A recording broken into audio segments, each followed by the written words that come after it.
Hi everybody, welcome to Never Stop Building. I'm Jason, and today we are going to be cleaning up this shop, which has certainly accumulated a lot of dirt, and getting it ready to build our temporary wood shop for this project in Missouri. So let's go inside and I'll show you sort of all the stuff that needs to happen. Here's the whole shop. It's a couple times bigger than the shop we had in Boulder.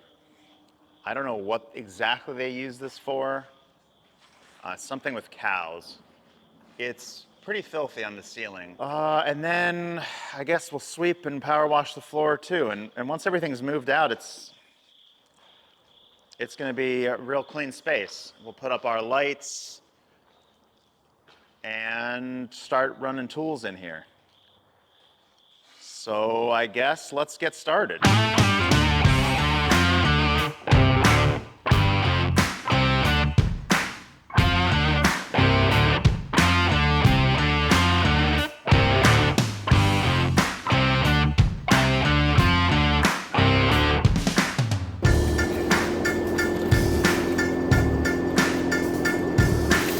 Cobweb in my beard. Oh my god, we're soaked. This is disgusting.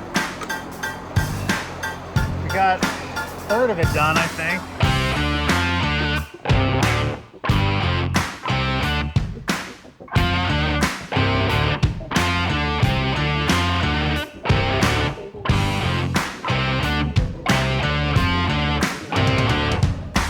It's like cow sweat stuck to the ceiling that then accumulated a billion years of cobwebs, which then accumulated a billion years of dust, and then a billion years of mud dauber nests. So we're just exploding mud nest filth everywhere. It's everywhere. It's so gross. And then when we're done with the ceiling, we'll do the walls, and that'll be like a country club.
Wow. Look at this shop. It is a world of difference having this floor one color and the wall one color, all clean looking.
we have water.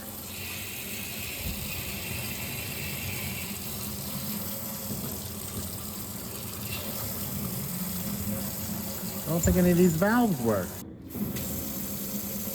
Valves are just loose.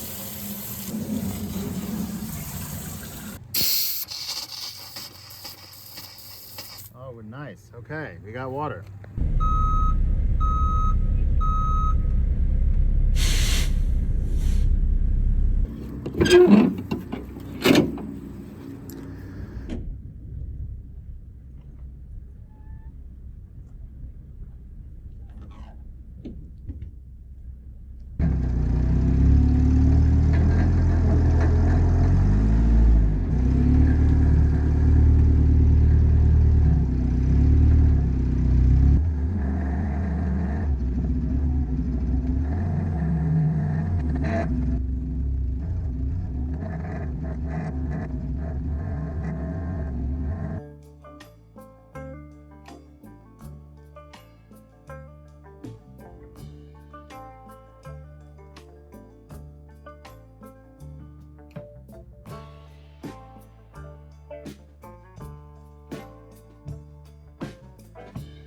Good idea, Morgan. Thanks.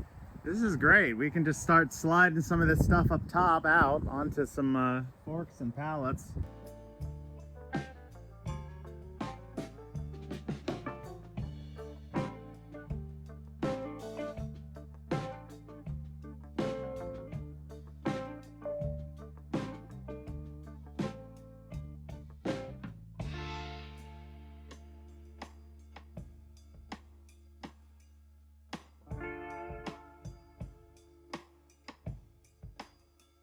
This is a funny situation how we're unloading this. So what we're doing is we put some clamps on the end, lift up the end of this with a forklift, attach a chain to these clamps, then we can pull this whole thing out over here, lower it down onto the cart, which has wheels, then disconnect the forklift, bring the forklift around here, lift up the other end,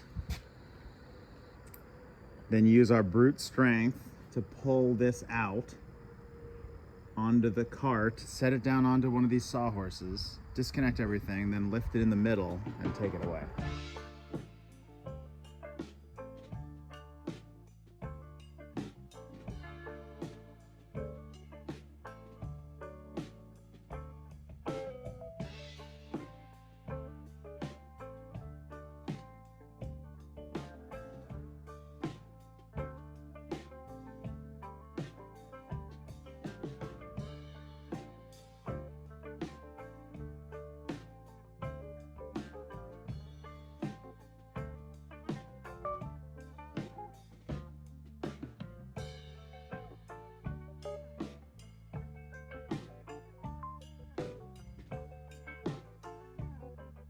Here's where you saw us unloading the wood because it was easy to get to, and all I wanted to do was back this truck up close to the shop so we could just forklift stuff right off. But yeah, I don't know what's going on. It just wouldn't start. Starter motor. Maybe it was a sluggish start and it wasn't good for it when I started it up. Maybe that burnt out the solenoid or the Bendix or something like that. It just kind of grinds. Even if we charged the battery full, we had the booster on it. Don't know. So we just shoved it in the corner. We can stage all this stuff here. It'll be fine. Just kind of have to drive it farther. Cool.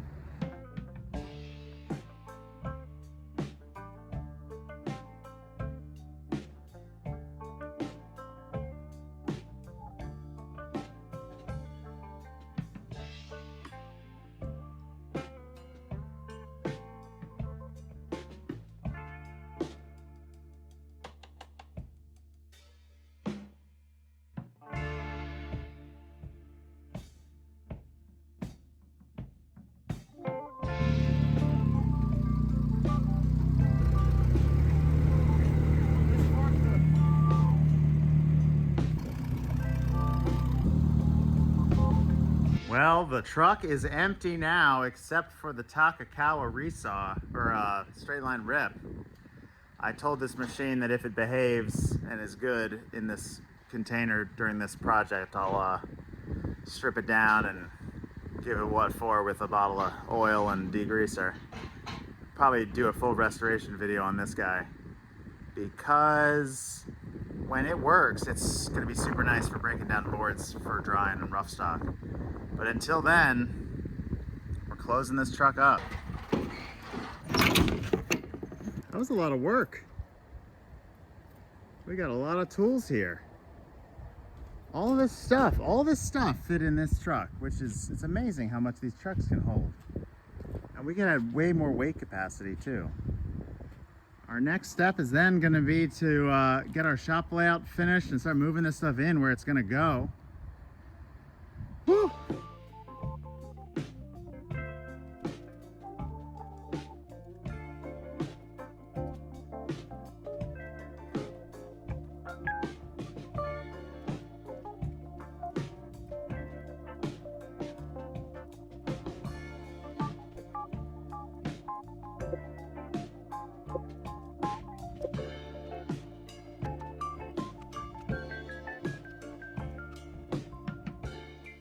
All right, so this is the finished plan for the Missouri shop. In my head, I think, someone might say, what are you doing, spend all this time on SketchUp designing a shop layout for this one job in Missouri? Why don't you just get to work?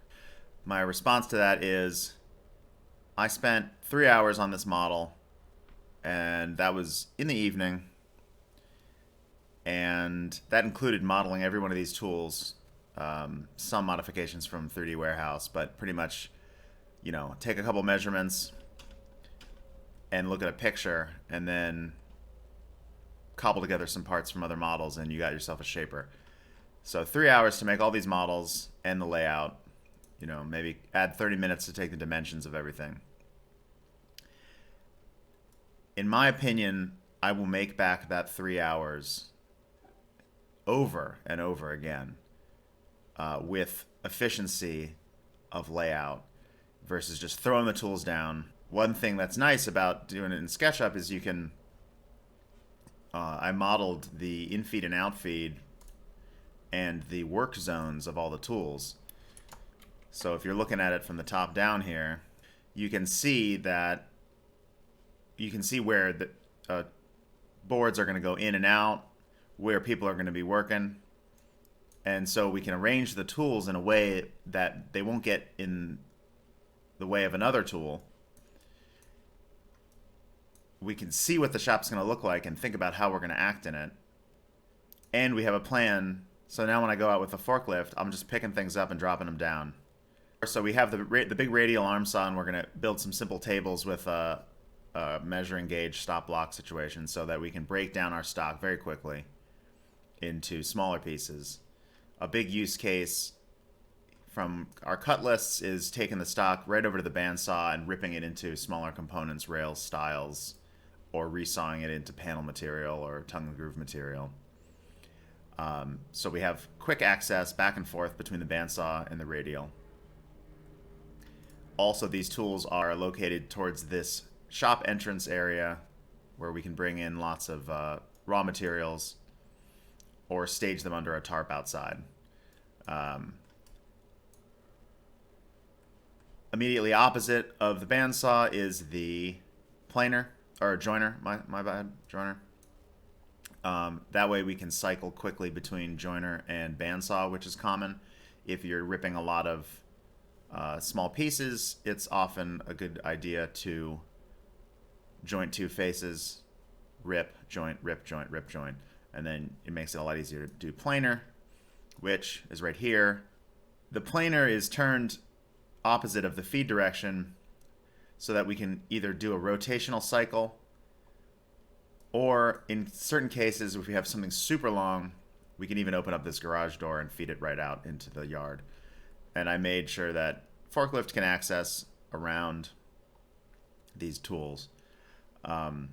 These are also big dust generators, sound generators, so we're sort of keeping towards the front of the shop.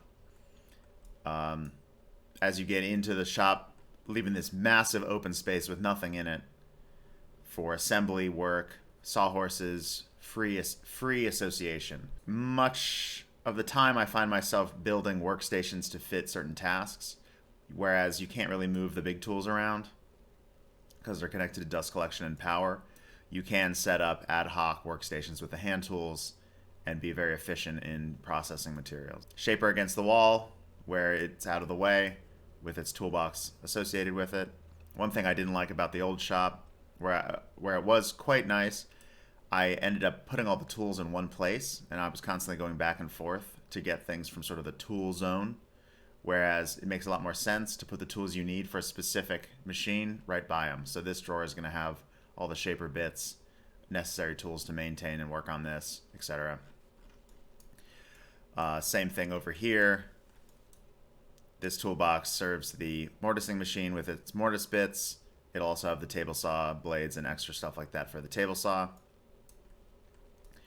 We stuck our sliding table saw in the corner over here because it's mostly doing duty as cross-cutting, precision cross-cutting, and the tenon shoulders.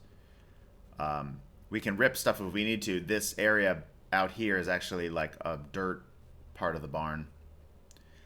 So if we really needed to rip something long, we have that outfeed space. But generally, long rips are going to be done on the bandsaw and then jointed and planed. But in our last shop, this was constantly getting bonked into because this sliding part has sharp corners and is always in the way, especially with its cross-cut sled on. So we made sure that there was enough space for big sheets if we needed to do that, and cross-cutting large items, put that in the corner over here. Along with the tenon cutter, which, while it doesn't need a lot of space for work, you're basically just pushing long things in and out. It does need space for carts to be near it with all the parts on it. You know, if you're processing 100 parts with tenons on it, you basically have a cart right next to it with your undone things and then the cart with the finished stuff. So I didn't want to hide this in the corner where it'd be hard to access. Finally, sort of front and center, is the super surfacer, which is a finishing tool, but it's nice to have it with good infeed and outfeed in case we need to do long stuff. This whole zone here is kind of the tool maintenance, sharpening, storage area. Other than some machine-specific tools, which will be close to the machines, we have all of our hand tools stored here, sharpening station, sharpening sink, regular sink, the sharpening grinder for the super surfacer, storage zone for the workbench, which is on wheels so we can move this as we need, my sort of tool maintenance desk, which has the vise and all the mechanical tools in these boxes, and then general shelves for storage of materials, supplies, finishes, and project parts. So spending a little time on this is going to pay back us in time spent setting up and being efficient in our shop, and also planning modifications to the dust collection system. I had all the parts. You can actually download all these Nordfab parts from Google Warehouse or SketchUp Warehouse. And I started laying it out, and I realized I might need to get one or two more pipes because this is a little bit bigger and a little different arrangement. But you get to a point with these modular systems where you have enough parts, you can kind of adapt it to your new system. We probably won't be having the main dust collector on the table saw and the tenon cutter because it's just too far to run a big pipe from there. But it also might make sense to just have a standalone dedicated dust collector that comes on with the power of either of these machines. Okay, so why don't we actually put all these tools in the shop and we can finish the setup.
These are my two favorite products. Bostik Glide Coat and CRC 336. This one protects and makes things slippery, and this one just sort of protects and keeps things lubricated. So that's why I'm putting this on the back side where the fence is going to be, and this is where the wood is going to be.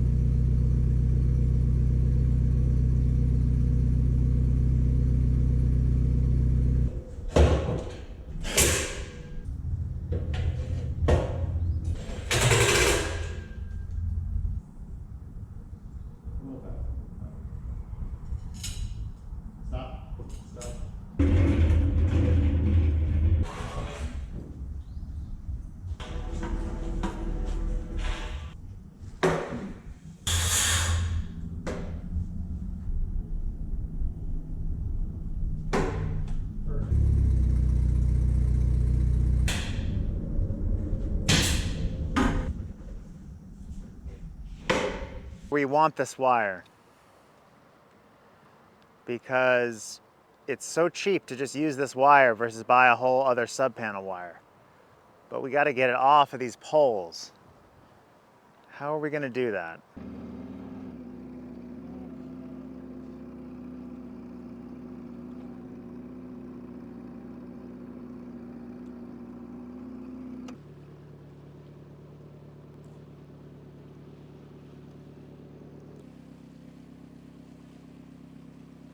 Ah, bees.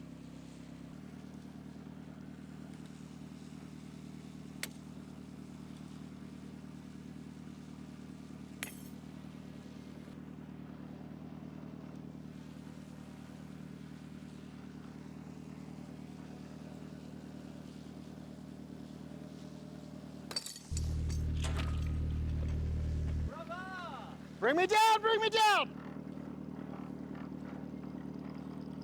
Is that a good speed? A little faster! Sorry, I didn't want to just like drop you. It's fucking Wasp Central over there. Yeah. All right, you can go fast now. Okay.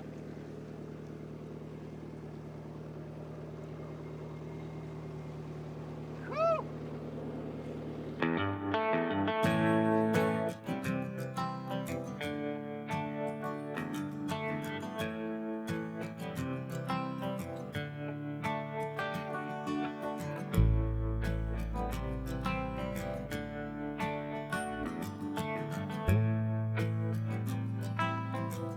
Well, that wire looked long when it was up on the poles, and it looks really long when it's down off the poles. I think we have enough wire to run our sub panel, no question.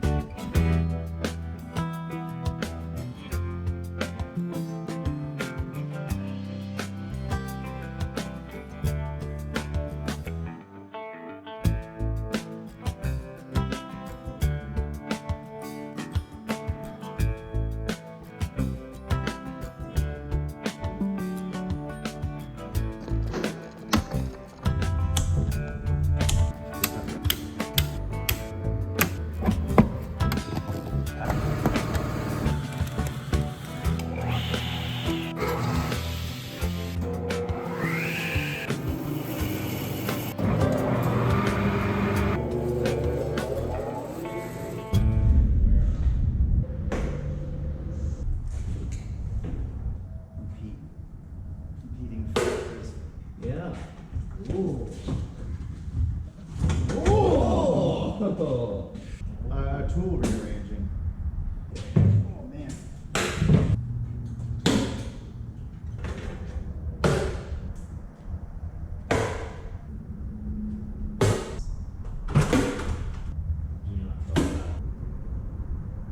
Detector.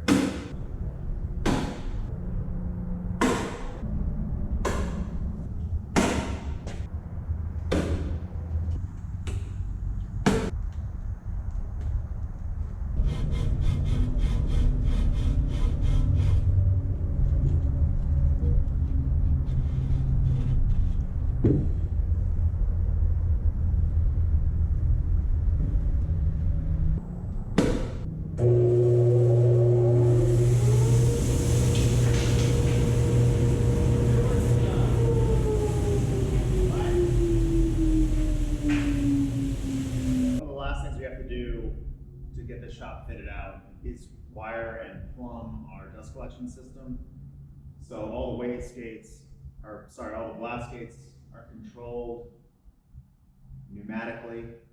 There's solenoid valves on each blast gate, so we got to run hoses and wires back from all them to this control box over there.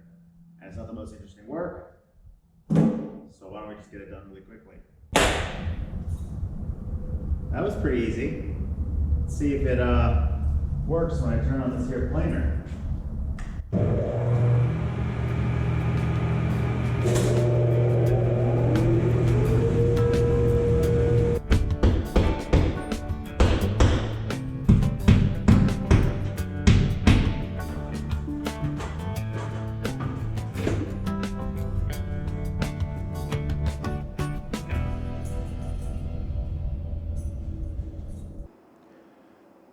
Wow, this is wild. It's amazing to see what this place looks like now, based on, compared to what it looked like when we opened up that garage door for the first time. It's really nice to have a functional and clean shop up and running again. It's sort of like the shop I had in Colorado, but new and improved. It's too bad it's going to be temporary, but everything's temporary, right? So I think I'll do another video about an in-depth shop tour and talk a little bit about the layout and the decisions and some of the tools. So if you are excited about that, please subscribe to the channel and click that bell icon, and it will let you know when I make another video. But thanks for watching, and we'll see you next time.